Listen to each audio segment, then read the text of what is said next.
Fericit bărbatul care iubește numele tău, Marie, Maică pururea Fecioară, căci cu darul tău sufletul lui se va întări și ca un pom răsădit lângă izvoarele apelor, va da multe roade la vremea sa. Fericită ești tu între femei pentru smerenia și credința inimii tale, căci tu covârșești toate femeile cu frumusețea ta și întregi pe îngeri și pe arhangheli cu sfințenia ta. Milele și îndurările tale peste tot se vestesc. Dumnezeu a binecuvântat lucrul mâinilor tale. Preasfântă Doamnă, Fecioară, pentru ce se tulbură neamurile care se ridică împotriva mea? Rușinează-i și doboară-i la pământ cu furtuna îngrozirilor și înfricoșărilor tale. Să ne acopere dreapta ta, risipește norii fără de legilor noastre, ridică povara păcatelor noastre. Veniți la Maica Domnului, toți cei osteniți și împovărați, și ea vă va odihni pe voi. Apropiați-vă de ea când sunteți năpăstuiți și născătoarea de Dumnezeu vă va lumina cu strălucirea feței sale. Binecuvântați-o din toată inima, căci de mila ei este plin tot pământul. Preasfântă Doamnă, pururea Fecioară, cât s-au înmulțit vrăjmașii mei, văzuți și nevăzuți, care mă necăjesc. Risipește-i cu viforul dreptății tale. Miluiește-mă, stăpână, și vindecă-mă de neputințele mele. Încălzește inima mea cea rece și nu mă lăsa să cad în mâinile vrăjmașilor mei sufletești. În ziua morții mele vino în ajutorul sufletului meu, ca să mă duci la limanul mântuirii. Slavă ție, ocrotitoarea celor fără de ajutor! Slavă Tatălui și Fiului și Sfântului Duh, și acum și pururea și în vecii vecilor. Amin.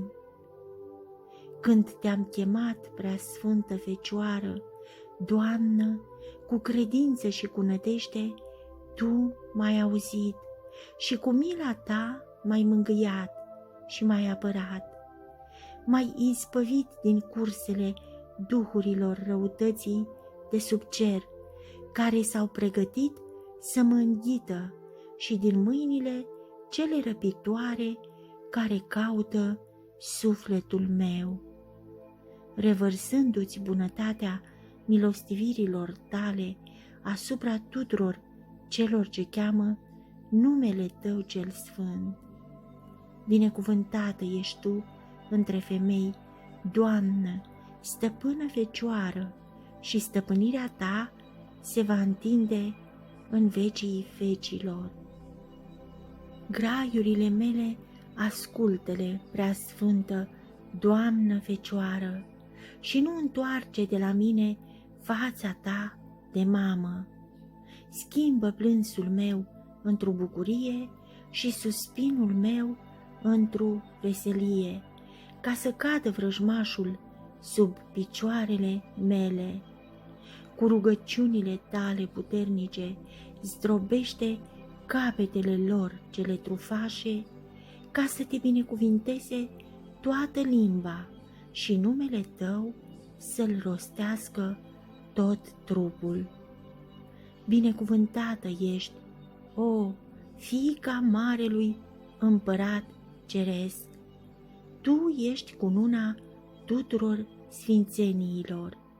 Tu ești slava Ierusalimului celui de sus și a celui de jos. Cei ce Te binecuvintează vor reuși în lucrurile lor. Cei ce Te binecuvintează vor fi binecuvântați, iar cei ce te ocărăsc vor fi blestemați. În casa fiilor tăi nu se va împuțina vinul și belșugul de unde lemn. Îl binecuvântăm pe Dumnezeu care te-a zidit. Binecuvântați să fie părinții tăi care te-au născut. Binecuvântată ești, Doamnă, Fecioară, în cer și pe pământ, lăudată și preaslăvită în vecii vecilor. Preasfântă Născătoare de Dumnezeu, nu într-o iuțimea sa să ne mustre pe noi dreptul judecător, nici într-o mânia sa să fim pedepsiți.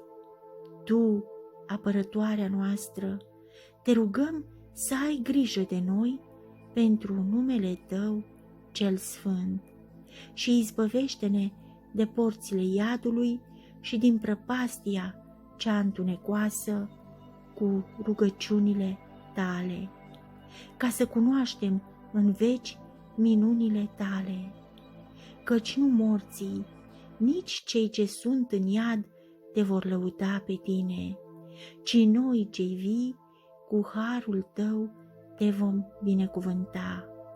Slavă Tatălui și Fiului și Sfântului Duh, și acum și pururea și în vecii vecilor. Amin. Prea Sfântă Născătoare de Dumnezeu, în Tine am nădăjduit. Mântuiește-mă de toți cei ce mă prigonesc, pentru ca în smerenia mea să fiu bineplăcut Ție. Strălucirea feței Tale să lumineze sufletul meu și privirea Ta cea milostivă să însenineze conștiința mea, și prin Tine voi aduce rugăciunile mele înaintea Celui Preaînalt. Prea Sfântă Stăpâna mea, spre Tine nădăjduiesc, izbăvește sufletul meu de vrăjmașii văzuți și nevăzuți. Prin Tine Domnul nostru s-a făcut Mântuitorul și fratele nostru. Ca focul în rug și ca roa pe lână a coborât peste Tine cuvântul lui Dumnezeu cel mai înainte de veci, care pe Duhul Sfânt aflându-l te-a umbrit cu puterea Celui Preaînalt. Binecuvântat este rodul pântecelui Tău ce s-a zămislit în Tine. Binecuvântată este nașterea Ta cea feciorească. Binecuvântată este curăția trupului Tău. Binecuvântate sunt îndurările inimii Tale. Slavă Ție, apărătoarea tuturor credincioșilor, cea plină de o sârdie. Sfinte Dumnezeule, Sfinte tare, Sfinte fără de moarte, miluiește-ne pe noi. Sfinte Dumnezeule, Sfinte tare, Sfinte fără de moarte, miluiește-ne pe noi. Sfinte Dumnezeule, Sfinte tare, Sfinte fără de moarte, miluiește-ne pe noi. Slavă Tatălui și Fiului și Sfântului Duh, și acum și pururea și în vecii vecilor. Amin. Preasfântă Treime, miluiește-ne pe noi. Doamne, curățește păcatele noastre. Stăpâne, iartă fără de legile noastre. Sfinte, cercetează și vindecă neputințele noastre pentru sfânt numele Tău. Doamne miluiește, Doamne miluiește, Doamne miluiește. Slavă Tatălui și Fiului și Sfântului Duh, și acum și pururea și în vecii vecilor. Amin. Tatăl nostru care ești în ceruri, sfințească-se numele Tău. Vie împărăția Ta, facă-se voia Ta, precum în cer, așa și pe pământ. Pâinea noastră, cea de toate zilele, dă-ne-o nouă astăzi și ne iartă nouă greșelile noastre, precum și noi iertăm greșiților noștri.